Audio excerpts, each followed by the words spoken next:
Good morning. Welcome to Good News Covington County with Brother John. It's good to see you today. Got some more help in the studio.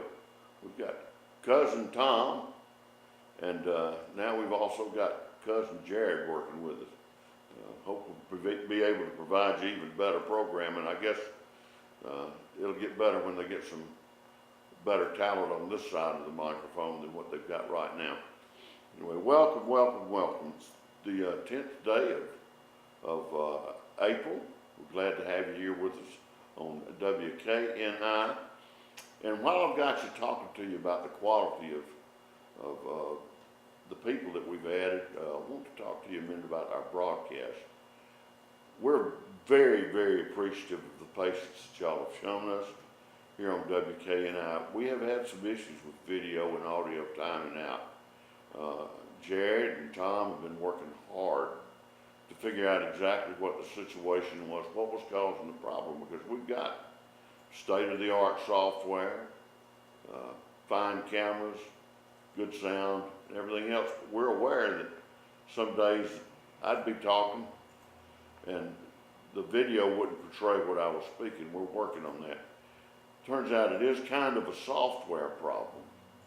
They've been working toward that. We found out that, not to throw anybody under the bus, that we found out that our software is not speaking to the Mediacom software at quite the same speed, and that's causing these problems.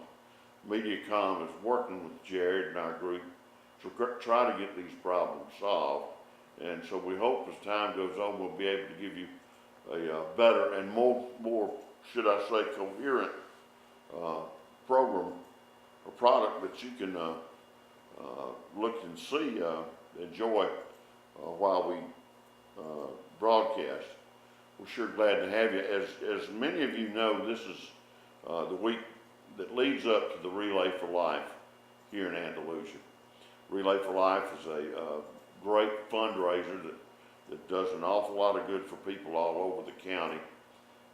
Especially folks that are suffering from terrible, catastrophic diseases such as cancer. The marathon will be this Saturday, the big relay. It'll be out at the Kiwanis Center, south of town.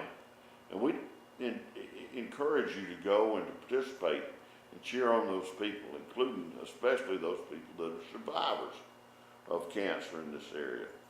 As a part of that, our primary news source, the Andalusia Star News, is providing us with testimonials and stories every day about people that are local that have gone through some type of a life-changing or life-threatening cancer problem. Today's article in the Andalusia Star News, written by Michelle Gerlach, is about a young lady named Jana King. Now, I don't know Jana other than on site, but I know her mom and dad real well. They're Frank and Jan King. Jana is a survivor of ovarian cancer. The unusual thing about Jana is that they detected the ovarian cancer in Jana when she was only about 22 years of age. That's about 40 years earlier than they find it in most people. And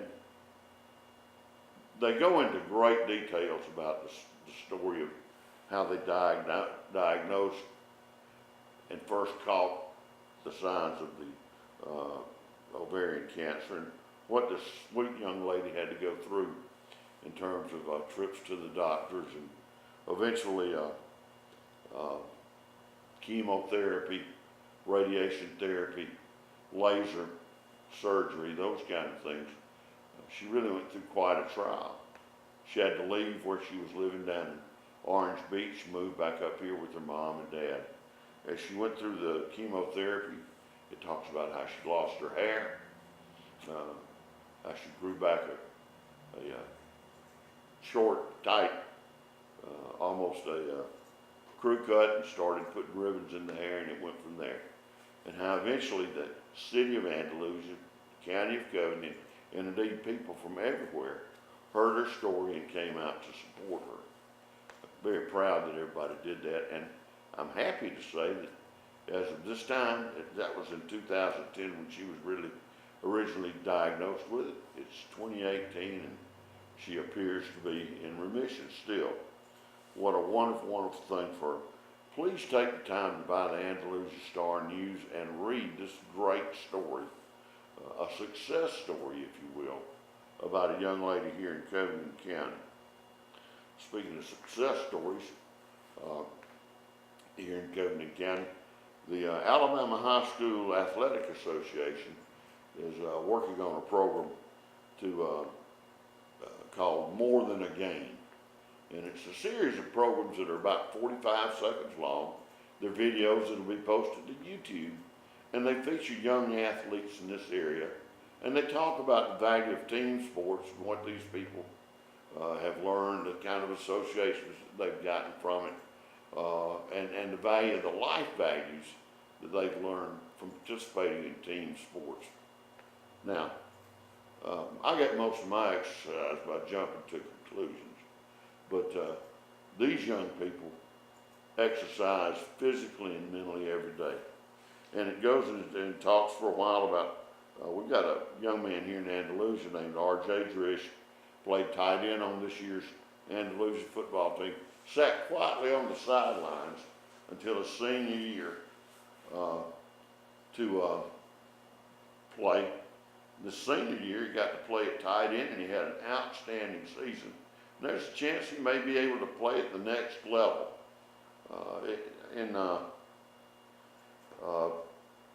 In his video, he talks about, I didn't get to play until my senior year, and now I'm trying to play college ball. He said that high school sports bring people together, and I know that to be true. I played tight end next to a guy that I would not have ever talked to if I didn't play football. I found that to be true with athletics in general. It brings people together from all kind of places, different values, different things, different ideas, and they find that they can work together successfully for one common goal. And that common goal doesn't necessarily benefit them individually. It benefits their community, the team they play on, extremely well. Also featured in these videos on YouTube is Arian Hightower from Opp High School. Arian participated in softball and other sports when she was at Opp, and she talks about if you may not in life, you may not always win. Like in softball, you may not have that great time at bat, or in life you might not even get that job that you wanted. But it's how you respond to it, and it's what it reveals. It's what reveals your true character. Hightower is going on to play softball at Dothan in LBW at Wallace Community College. There's also a story of Hannah Lawless, who played at Strawn, and she's playing volleyball in college at the University of Alabama at Huntsville. Now, this is an interesting statistic. According to the Alabama High School Athletic Association, there are more than 150,000 students that take part in the high school sports in the state of Alabama every year. That's a lot of young people that are involved in programs. And I'd like to also point out, and this won't happen, that you probably got that many students, or maybe more, that are involved in bands. And those high school bands teach the same values. Cooperative, working together cooperatively to find a common goal and then accomplish things together. Makes for better citizens, better students by and large, and better people. We've got some more to share with you as the time goes on, but right now we're going to take a break and sell some commercials. We'll be back shortly. Welcome back to Good News Covington County with the crew. We've got enough people now that I don't have to name everybody. We're just glad to have everybody on board. And as we continue to work our way through and process different things today, we hope that our sound gets better and our programming gets better. We've got plenty of things going on that we can talk to you about today, though. Among them are one of the things that we talked about on Friday was that the Gant Mafia, that's a motorcycle group from up in the Gant area, had a fundraiser this weekend for the Wounded Warrior Project. The interesting thing was that those guys went out and rode. 23 of them did that in spite of the weather that we had Saturday. And guess what? They raised over $8,000, $8,600 for the Wounded Warrior Project in the stinking rain. My hat's off to John Zorn and that group, the Gant Motorcycle Mafia, for what they did and for the cause they raised funds for.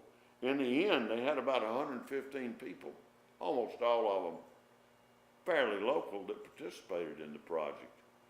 You know, you never know in Andalusia what they're doing to help people out. Just mentioned it a minute ago about Jana King and her experience with cancer and how she talked about in the article. The people in Andalusia came out and supported her as she went through this. Her dad was a good friend of mine. I know personally anguished an awful lot as he went through this, as any good parent would do. And they're so thankful that they had all that support for her. And I'm thankful that they've got these people like the Gant Motorcycle Mafia that had 23 people that turned out and rode their motorcycles. I'm sure they all didn't have great, $1,500, $2,000 leathers to ride in, but they rode enough to raise $8,600 for the Wounded Warrior Foundation right here in Covington County. In other news, it's not quite as good. There was a story about the divers from the Op Police Department that went over to Lake Eufaula to participate in trying to recover the bodies of 3 individuals who had apparently died in a night fishing incident on Lake Eufaula. Now, for those of you that haven't been there, or maybe for those of you that have, let me refresh ourselves. That's a big body of fresh water. It's long, and in places it's a pretty wide body of water. And if you have an accident on Lake Eufaula, you might not be in swimming distance of land. So that's one of we're always encouraged by the people that are responsible for watching this outdoor, the game wardens, people like that, to wear a life preserver, those kind of things. Now, I don't know what happened with these 3 individuals. They were all from up there in Henry County, but the terribly sad thing is that all 3 of them passed away as they were drowned in a boating or fishing accident of some sort. They originally, I think it was Thursday when they were originally reported missing. They found one of the bodies on, I believe it was Friday or Saturday, and then they asked the the Op dive team, which we had an article on earlier last week that did a fine job helping trying to recover some evidence down around the Falco area last week. They just got up on Sunday morning and went up to Eufaula and dived in some cold, dark, and murky water for about 10 hours. As of Monday morning, they had recovered all 3 of the bodies. They're listed as Timothy Arnold Evans, age 52, John White, age 54, and Kenneth Price, 51, all of Henry County. The investigation is still ongoing as to what happened to these men. But it's great that that we've got people around here that have the talents and are willing to give them themselves as a part of this. Corey Sperlin, who's the chief of the fire department over there, who really runs the dive recovery team, said they spent a good deal of time up there. And I like what Corey said here at the end. I just hope that we could give the families of those men some closure. And I believe that to be true. I've had friends who have lost loved ones that they were unable to recover their remains, and that is a terribly sad thing for those people. And some better news though, Strawn, the Lady Tigers from Strawn, played Florella on Monday night, and they must have had a hot hand because in softball they beat Florella by 20-5. So the Lady Bobcats, Lady Tigers rather, beat the Lady Wildcats from Florella handily last night. And then we'll be back in just a minute with some other news after we take a break for these commercials. Thanks a lot for watching. Welcome back to Good News Covington County. Uncle with Brother John. You know, one of the things I like to do in life, and I think a lot of my friends like to do, I know Ronald Williams and his wife, since he retired, has gotten out and traveled quite a bit, and they've been to Australia, they've been out west, they've been up in Canada, they've taken riverboat rides, they've shook hands with penguins, they've looked at the sharks, they've been all over the place. He and a number of his friends continue to travel, and it's my understanding, and I believe this in my travels, that the best education you can ever get is in fact traveling, meeting the people in the places that you go and trying to integrate yourself into their societies one-on-one. That's where you truly learn about a place, the people in it, the things they do, what's important to them, and how you can best function with them. For a fact, we know that people that are left in situations like that to what they call a social immersion learn the languages much faster than people that take it in college courses, high school courses, those kind of things. So cultural immersion is a good thing, and we've got people that are lucky to do that. Today's article, called Open Doors, is about a young lady named Shannon Thomas, who's from here in Andalusia. And Shannon came out of high school, didn't have a lot of skills, that kind of stuff, got married. It didn't work out.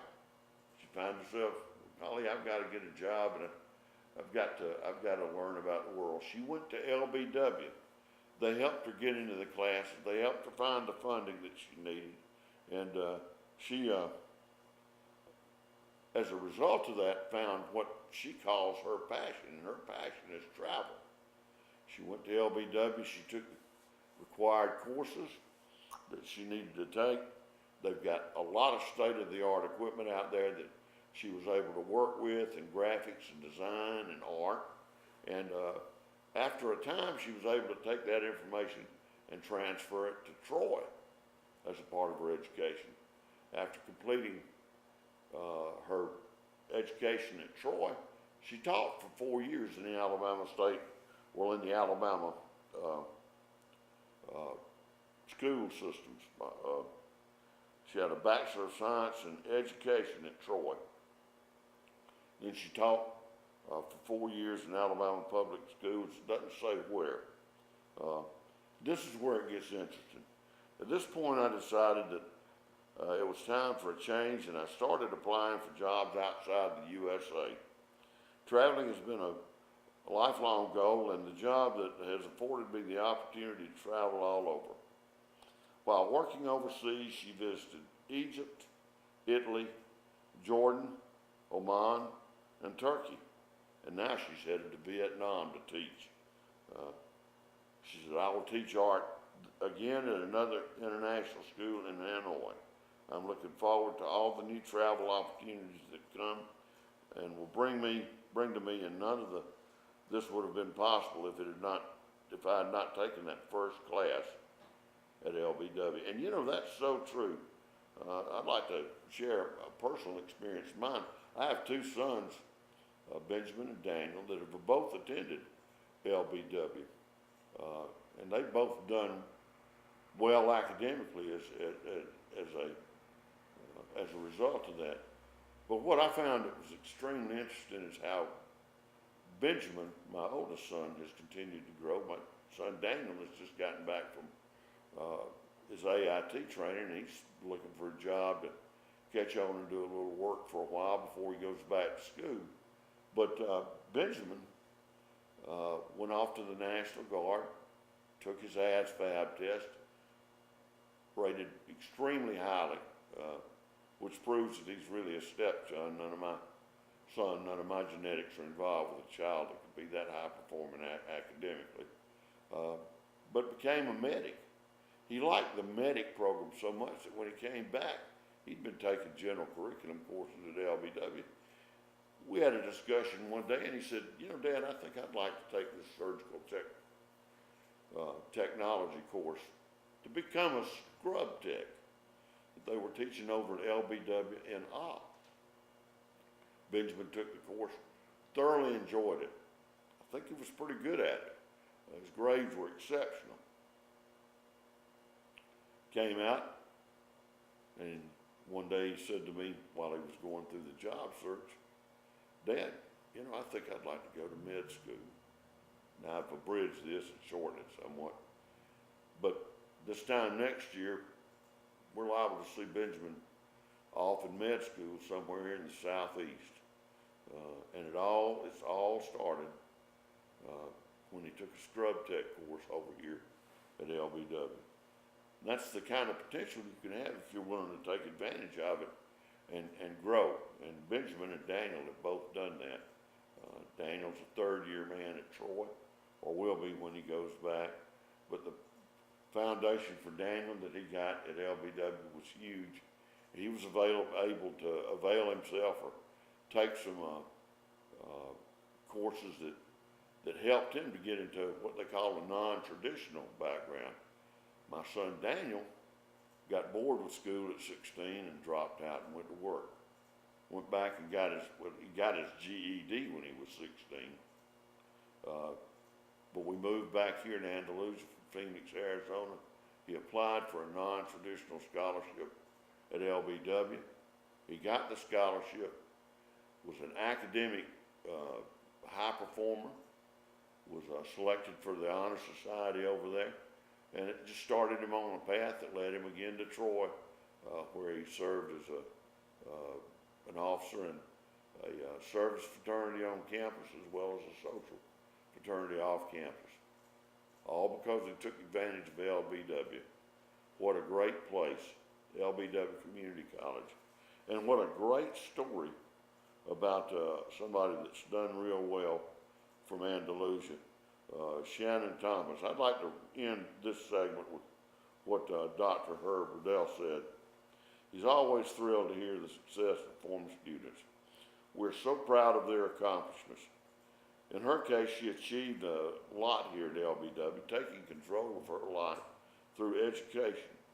She certainly serves as a great role model for anyone who doubts they can be successful in college. You can do it. You definitely can, and LBW will give you the tools to do that. Now we're going to take a break, and I'll be back shortly. Welcome back to Good News Covington County with Brother John. Just a few more tidbits and some house cleaning, and we'll be through with today's show. In today's Andalusia Star News, there's an article by Christopher Smith about a cookbook featuring Zeb's Cake House dishes. Now, for those of you that don't remember, Zeb's was a kind of a bakery over in, it was a good bakery over in Opp, Alabama. Made great cakes, pies, that kind of stuff. They had a book of recipes, but they were all designed for like a gallon of this flour and a pound of this yeast, or that kind of stuff. they've never been broken down to where you and I could bake just one or two cakes. Doug Schofield, whose father had Zeb's bakery or cake house over in Opp, has done us a big favor by reducing those recipes down, testing them, and he's got them just right. And he's written a book called Our Family Secrets, and he's sharing the recipes that are that have been in his family for so many years. And he's going to be in Opp at the public library on April 16th at 10 a.m. to sign copies and sell them, of course, of his book. What a wonderful thing to have a local author from Opp be able to do that. Now we have our weather for Covington County. Today we've only got about a 20% chance of showers and a lot more sunlight than we've had the last couple of days. It's cloudy early on, but it's going to clear and be mostly sunny today with a high of 72 degrees. There'll be a northeast wind from 5 to 10 miles an hour, and tonight it will be mostly clear with a low around 47 degrees. North winds out of about 5 miles an hour. Tomorrow it'll be sunny with a high of about 74 degrees. Again, the wind will be out of the north from 5 to 10 miles an hour. And tomorrow night we'll have clear with a low of about 47 degrees Fahrenheit. Going to be good weather. Just a couple of birthdays I'd like to announce here. Friends of mine. You too can be a birthday hero if you'll get the information to us. David Privet, who I worked with for years in Anderson Peanuts. When I left, he stayed there and then worked with the city of Andalusia. David has a birthday today, and David's like me. He's a version of every that many years old. And then Robert and Madison Copeland, the Copeland twins. We've had them on here a few times on WKNI. They've got a little tech business here in Andalusia, and they're the son of Betty Copeland and her late husband Bob. A couple of really neat young men. I'd like to wish all three of y'all a happy birthday from Brother John and all of us here at WKNI. Also, and I'm not going to do obituaries. It's just not. It's not something we have a whole lot of time for right now with just a one-person show, but we will move into that in the future. And as you get obituaries, if you will send them to us or send your birthdays, we'll be glad to take that information and let the community know about it. There are two deaths, though, that affected me. One of them is Walter Dubelt, who moved here from Hamburg, Germany after many, many years. Walter served as a chef, head cook, whatever, at the Andalusia Country Club many, many years ago. And what I found most distinguishing or distinctive about Walter was he was a German citizen that was born 5 years before World War II started, roughly. Grew up in hard times, joined the Merchant Marine, served on ships, and then migrated to Canada and then the United States. That in 1984 became an American citizen. I think that's the proudest thing that Walter ever did in his life, was become an American citizen. I know he was very proud of that. He gave an awful lot of his time and gave freely of himself to the community. He was a Paul Harris fellow at the Rotary Club, and just generous to a fault, but especially generous with his life. He leaves behind his wife, Paula Sue Cook Nichols Dubelt, brother, and a dear, dear lady who's also given him a lot of her time freely to keep the choral music programs working at Andalusia High School, even as they have been defunded. A loss to us, but not forgotten, Walter Dubelt.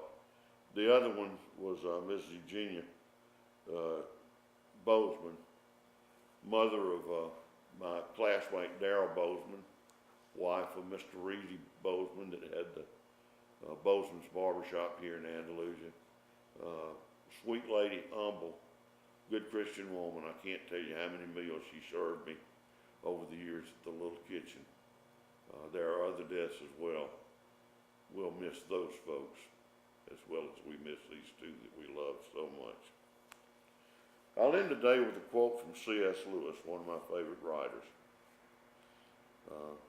Aim for a heaven and you get the earth thrown in for free.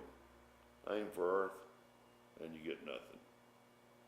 Thanks for watching us today. Appreciate your patience as we again go through these issues that we're trying to solve to give you a better program. Hope you'll stay patient with us and continue to watch. Now, I hope you have a great evening. Take care. We'll see you tomorrow.